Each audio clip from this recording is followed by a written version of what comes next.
Welcome to Short Recaps. Today I will explain the war adventure film Sniper, The White Raven, based on a true story from 2014. Spoilers ahead. Watch out and take care. In a very peaceful area in Ukraine's Donbas region lives Mykola Voronenko with his pregnant wife, Nastya. They are considered the first eco-settlers in the area, meaning they are eco-friendly and don't have electronics and Wi-Fi. Nastya is an artist who likes drawing and woodcarving. Mykola is a mathematician, physicist, and ecologist who teaches in a local school. We beware of the next Johnny. After a steaming hot morning, Mykola says goodbye to his wife and leaves for work on a bicycle after getting energized. Mykola parks his bike and goes to the school he's teaching at. Inside, he learns from the news that more than 100 protesters were killed in Ukraine's capital Kiev. Also, he learned that their pro-Russian president had fled to Russia and that Russia had captured Crimea. While teaching, Mykola is harassed by his student Ivan by blowing wet paper to the board and drawing a hot dog. When the class ends, Ivan tells the teacher to get out as he is a stranger. The following day, while riding a bike to work, Mykola notices some soldiers standing by the road but pays them no attention. Upon arrival at school, he is surprised that the place is empty. He sees on the news that Russian forces invaded the neighboring areas. He then remembered the soldiers he had seen earlier. He worries about his wife and rapidly bikes home. From a distance, he saw his wife being beaten. So Mykola rushes forward but gets hit in the face. The soldiers are asking who they are. After the soldiers made sure they were not spies after seeing the peace sign and inside of the house, they set the house on fire and decided to leave. Nastya tries to retaliate by throwing a stone. She is then gunned down and dies in front of Mykola. Devastated, Mykola clings to his wife's body while watching his house burn down. Hours later, two Ukrainian militia find Mykola, and after checking their identity, they help dig a grave for his wife. He returns to their burned house and gets one of her wife's carved wooden angels. Mykola, brokenhearted, buries his wife. The Ukrainian militias take him back to their base. However, the leader does not trust him because he's a stranger and maybe a spy. But Mykola proves himself by saying he wants to join to drive the Russians out of their land. From then on, Mykola is sent for training. However, being a pacifist, he has little knowledge about guns and is having difficulty with the training. One night, while training under the rain, Mykola assures his superior that he is no longer a pacifist, and his code name is Raven. Mykola is determined to train, equipping himself with all the knowledge and skills to avenge his wife. Also, he keeps the wooden angel close to him. A few weeks later, the trainees are told that there are not enough snipers at the front and asked who wants to volunteer. Only a few people are interested. Mykola stands up and expresses his desire to step up to the challenge. However, he is met with mockery. Not willing to give up, he proves himself by disassembling and reassembling an AK-47 blindfolded in 18 seconds. The soldiers are amazed and applaud him. Mykola is now admitted to being trained as a sniper. During the shooting training, Mykola is surprised to receive an SKS. A Semenov's self-loading carbine, a different gun from the rest of the trainees. He insists on getting an SKD. The personnel got mad, and Mykola had no choice but to embrace what he had. Other trainees then mock him and his gun before the test. One test is when the trainer shoots a few inches from them. If they react, they will fail. Most trainees react to the shot. Mykola kept still and did not flinch. For the second test, the trainer covers the scope once the target is sighted. Mykola misses but never gives up. The theoretical part of the sniper training course is easy for Mykola, thanks to his excellent knowledge of physics and mathematics.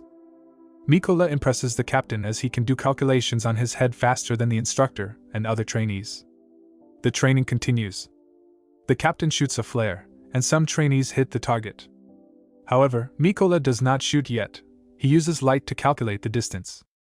Once the exam is over, he shoots under complete darkness and hits the target precisely in the center, something nobody else managed.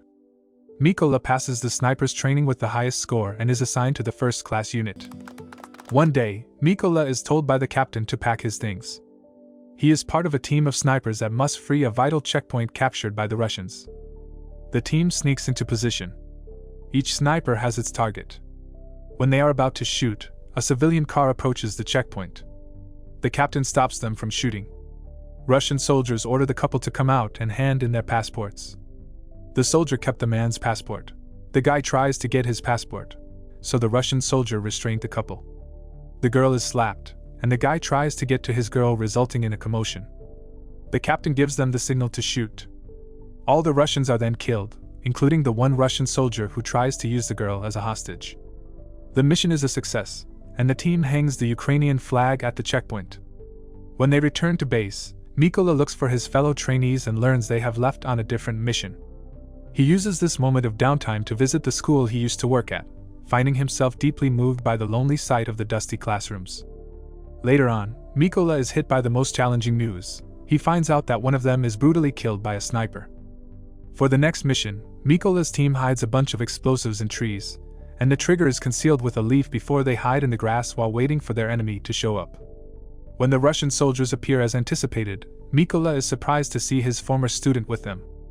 Ivan, the student who was constantly tormenting him. Mykola somehow hesitates to shoot, but he snaps out of it when the captain orders him to shoot, and Mykola hits the detonator, killing every Russian soldier, including Ivan. The captain tells Mykola not to feel that bad as Ivan made his decision. Later during a break, Mykola and the captain bond over their memories of home.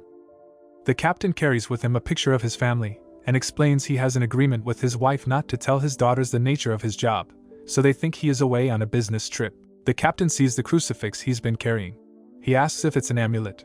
Mykola tells him that it symbolizes his own family. During the next mission, Ukrainian forces manage to secure the trenches by the border. The sniper team gets in a position to wait for the Russian forces preparing to invade the region. Keeping the angel with him always, Mykola prepares to do his job. Mykola sees the man who killed his wife from his scope.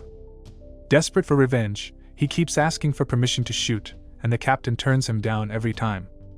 He squeezes the trigger and hits the Russian in the neck. The Russian is killed. The captain is disappointed. However, it gives away their location. Unaware, a Russian elite sniper named Siri is also in position. The captain spots Siri, tells the sniper's location, but the Russian sniper quickly reacts and kills the captain. Mykola puts the dead officer on his back as he crawls for escape. The Russians bomb his area with mortars. He finds a trench and screams in desperation. He survives and goes back to base, but the officer is killed. His superior, after fixing his hair like a shampoo model, tells him that he will be called if they get information, and Mykola will deal with it. Mykola feels tremendous guilt as he looks at the captain's body and family picture. The captain believes in him and gives him a chance. He decides to go on solo missions like Rambo. He spots two snipers. Mykola and the Russian sniper hiding in the trash see each other on one scope. Luckily, Mykola shot first and killed the sniper. The other sniper hits Mykola's arm, but he manages to fire back and kill the last sniper. While resting in his hideout, Mykola receives a call from the brigadier general and informs him that they found the Russian sniper that killed the captain, so he returned immediately back to base. The brigadier general informs his men what the Russian sniper is capable of doing. He has already eliminated 5 of their snipers and 3 machine gunners. He is a force to be reckoned with. To make matters worse, he records all his kills and posts the videos, including a recording of their captain's death. At least, they have an idea that his favorite position is based on the kills he made. He does not change position. One Ukrainian soldier suggests covering the area with mines, but the officer is opposed. He lets Mykola explain the reason because there's chlorine storage in the location where the sniper is hiding, and using explosives to kill him can cause an environmental disaster. The plan is for their sniper to clear the way for Mykola to sneak inside and get Sari face to face. When the mission begins, all the Ukrainian snipers get in position and wait for Mykola to get inside the building by crawling through the field. He manages to sneak up behind 2 Russians and immediately kills them both. The other snipers lock their subjects and wait for the signal. They then fire at the same time. There are only 2 Russian snipers left, including Siri. Siri notices that his lookouts are no longer reporting back and checks on his fellow soldiers. While Mykola uses the chance to get deeper into the building unnoticed, Siri checks one of the snipers outside. He is surprised that the sniper has been shot dead.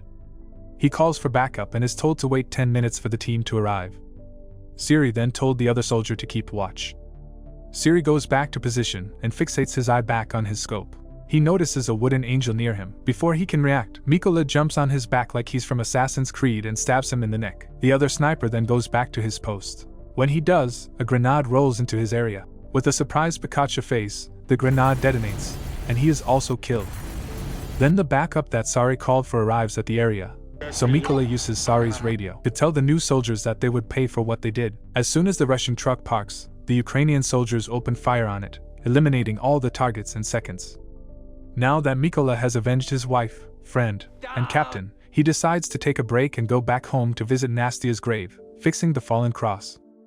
Unfortunately, as much as he misses his home, the job still needs to be done. He is back again for more solo missions as a Ukrainian Rambo. Thanks for watching.